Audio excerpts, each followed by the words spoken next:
The last dungeon we need to cover, Ancient Battlefield with all rares. I did 25 back-to-back runs. This team works very easy, full auto, no issues. So now that we've done every single dungeon with all rare heroes, of course you guys can supplement in all those epics, all those legendaries you have. And we did 9, Grave of Venom 9 with all epic gear.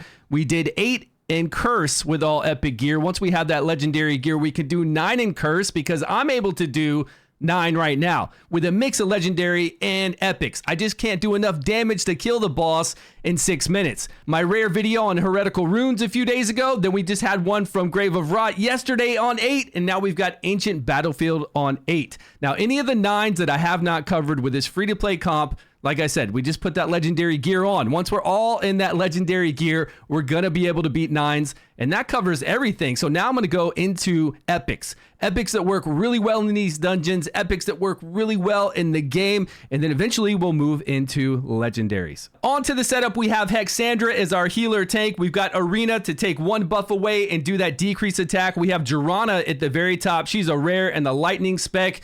They can remove a buff every 3 basic attacks. Her HP shield is very small because she doesn't have high HP right now. Plus, we have our main character in here as Frost, giving us the HP shields we need when this boss hits us with that ultimate, right? When he slams that shield and keeps slamming it, we need that HP shield up because that hit can really, really hurt. We have Meredith, the common in the back. She's the one with high resistance, so we can resist the boss from stunning us, and when we do that resistance, the boss takes 20% additional damage and deals 20% less damage. Here are the times I'm using. We have Hexandra healing us after we take damage for 12 seconds, and then we've got our main character at 16 seconds and Arena at 16 seconds. That means the shields will be up for that ultimate, and that decrease attack along with removing 1 buff will be up for the ultimate, and then hopefully Jorana here at the bottom, hopefully she'll remove 1 buff every 3 attacks and we'll be fine. And we will. It's been easy. This has been one of the easiest dungeons I've done. I haven't had to worry about bringing a Dree in here to knock back that ultimate gauge, to slow that ultimate gauge.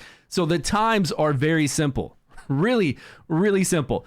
So the first attack the boss does, if you haven't done this dungeon, haven't really paid attention, he's going to hit the furthest back person, which you just saw was my Meredith. It got resisted, so the boss has a debuff up right now to take 20% damage and to deal 20% less damage. You want to make sure you get that. The furthest person, high resistance, so we can resist that, and I'll show you the gear we have on after this. Now the next attack after that, the second one will remove all of our buffs and give him a permanent increase in damage. Now this third ability, he's going to hit the highest attack person on your team. My highest attack person currently is our main character, putting up those frost shields. So he's the one getting attacked right on that third ability. So just kind of make them a little tanky. This is not a DPS race. This is really kind of where you turtle out. If you can, put that defense rune on. Always use those defense runes and then use that accuracy rune over here or resistance rune like I'm doing for Meredith in the very back so she can resist. Those are the best runes to give you the ability to get some more survivability really easily, right? Especially if you had the legendary version of defense. Always defense too. Defense mitigates damage tremendously. Don't worry about using HP. Go with defense here. If the person that's being hit by that 1 blast that hits your highest attack person, put them in a defense percentage chest piece or hands or gloves, and then get the other one as attack. That'll be fine for this fight as long as they stay alive. That's all you need. We've got 2 healers in here. We've got a shielder. I don't really consider Jorana to be a shielder since her shields are like this big and they're being overwritten by our main character anyways. She is truly just there for every 3 attacks to remove a buff. That's the only reason. Of course, there are far better heroes in this game, so many of them that you could put in there. But we do have a 3-person bonus. With 2 lightning and 1 radiant, we've got a 3-person bonus giving us more defense, so those 3 don't fall over as easily. But we're good. I mean, this is stage 8 with rares and a common. There we go. Same old song and dance. This one is really easy. We have enough speed. The boss isn't that fast. He's got 4 abilities. He cycles through them pretty much at the same pace that I'm able to do our abilities, our ultimates. So then we can always have the eye shield available when the boss does his ultimate. Right now we take that hit to the highest attack. There we go. Wasn't too bad because he's got defense stuff on. He does have defense things on. That's why his shield is only 13,000. Normally it's around 15, 16,000 if I have all attack on him. That's it. That's the fight. I mean, we still got 3 minutes left on this for the boss. It's not a fast fight. It's an easy fight, though. And we're going to win in what? How many minutes left? 1 minute left. So that's a 5-minute fight. You're right. It's pretty long. But hey, we're doing it with rares. The setup is simple. You just hit autoplay, walk away, come back, keep hitting autoplay, and you're going to get legendary runes. And these are the strong ones. I really like these. Like I said, I did about 25 runs. Never, ever had an issue. This seems to be the easiest boss. I know it wouldn't seem like it. I didn't think he was the easiest boss when I first came up to him, but after doing this crew, it really is. It's that easy. If you're having difficulty with any of your teams, just get that defense on there and make sure that whoever's being hit by that one right here, this attack, highest attack person on your team has some survivability. If they're going down, like in general going down, and you need to be ready for that big hit. You really do. At the end right here, this one will wipe. This one will wipe a lot of people. So try to have your shields up for that. Right now I was late. It's getting later in the fight, so my guy is actually a little late, but at least we have the shields up from when he's pounding the ground nonstop. Although I would like to be a little faster to have them up right now, every single time. And I know for at least the first 70% of the battle, we do have them up then. But I guess the boss is a little bit faster than our main character, so it's okay.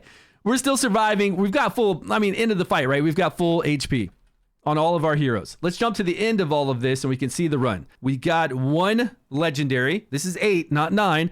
And then we've got enough to make 4 more. So we've gotten 1 legendary each run. So we go make 4 over there in the forge, and we've got some pretty good runes. This is really important. Make sure you have this defense buff from Durana. 24% additional defense in here will save your life. It's very different if you play it without it. We have her in this set, so her attack speed is faster. So every 3 attacks, she's trying to remove a buff. We've got some accuracy here in these 2 pieces. These actually are the 2 free pieces that we get when we go through the rat area in the underground where we fight Twitch and Chitter.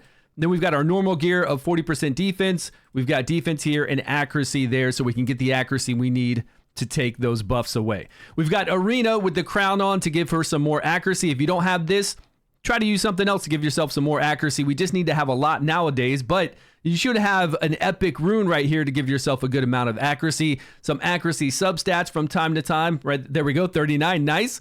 And then we've got attack with defense here. Even this guy where we get bigger HP shields, I like to have a lot of attack on, but I can't. He won't survive. So over here, I've got defense percentage, then I've got attack percentage like I normally would, then I've got attack here because I did not have a defense, and I've got defense there. I would put another defense one here if I need to, but I didn't have one to put it on there, so it's okay.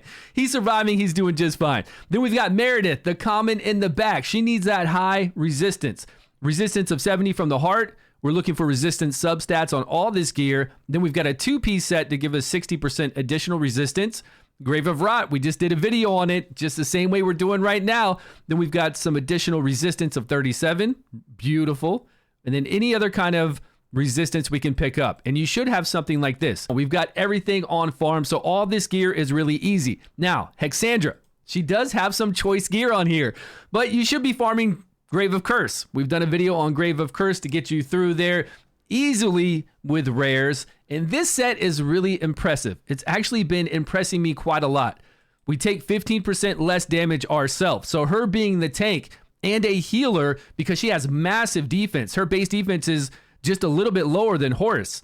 So she's perfect to be a tank healer. With this gear giving her 15% less damage taken, and then her taking 15% of all the damage we take here, every time they're hit, 15% of that damage goes to her. This gear is becoming one of my favorite tank gears. We use the same gear in Grave of Rot to save us a lot of damage from all of our people in the back. Grave of Rot, we kind of play it the same way, right? Grave of Rot is not a sprint. It's a marathon there as well, and we just need to be tankier. We just block those heals, and we beat Grave of Rot. Pretty simple. That video went out 24 hours ago. If you didn't see that, go check it out. Kind of same comparable setup. Here we have the banner to keep us alive, like we do with any tank. We've got defense, HP because I didn't have defense. Then I've got defense there and defense percentage of 60%. But I'm telling you, this gear, go get it in Grave of Curse. You don't need it for Venom, right? I've already shown you stage 9 of Venom with all epic gear.